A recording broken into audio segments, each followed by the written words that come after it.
মুসলমান ইমানদার আল্লাহর গোলাম হযরত নিজামুদ্দিন আউলিয়া রাহমাতুল্লাহি আলাইহি শারীরিকভাবে অসুস্থ হয়ে পড়লেন। তার মুরিদান এসে বলতেছে, হুজুর আপনাকে চিকিৎসা করাবো, তবে একজন চিকিৎসক আছে, ওই চিকিৎসক যখন আপনার দিকে নজর দিবে, নজর দেওয়ার সঙ্গে সঙ্গে আপনার অসুস্থতা ভালো হয়ে যাবে। কিন্তু সে মুসলমান নয়, সে হলো হিন্দু। এবার নিজামুদ্দিন আউলিয়া রাহমাতুল্লাহি আলাইহি বলতেছেন, আমি মারা যাব, তবুও মৃত্যুর পূর্বে কোনো হিন্দুর কাছে চিকিৎসা হবে না। শেষ পর্যন্ত নিজামুদ্দিন আউলিয়া রাহমাতুল্লাহি আলাইহি আবার অসুস্থ হয়ে পড়লেন, বেহুঁশ হয়ে পড়লেন।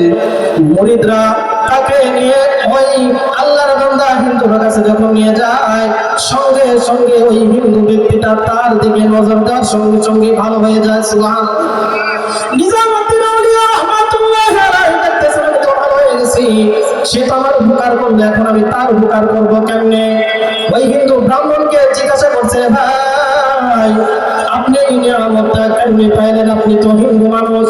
এবার ওই হিন্দু ব্যক্তি বলতেছে, হুজুর আমি এই নিয়ামতটা পেয়েছি, আমি আমার নফসের বিরুদ্ধে কাজ করি, নফসের বিরুদ্ধে কাজ করছি, যেটা আমার ভালো লাগে আমি করতে মনে চাই সেটা না করে আমি উল্টো না করি। এবার বলতেছে নিজামুদ্দিন আউলিয়া রাহমাতুল্লাহি আলাইহি বলতেছেন, ভাই আপনি কি মুসলমান হইতে চান? এটা কি আপনার পছন্দ হয়? বলে না, তাহলে আপনার এবার নিজের বিরুদ্ধে কাজ করতে হবে, আপনি এবার মুসলমান হয়ে যান। সুবহানাল্লাহ। তো আল্লাহ রাব্বুল আলামিন আমাদেরকে রূহের চিকিৎসক করে বাড়িতে গিয়ে আমরা যাতে ঠিকভাবে সঠিকভাবে আমলগুলো করতে পারি, আল্লাহ রাব্বুল আলামিন আমাকে আপনাকে তৌফিক দান করেন।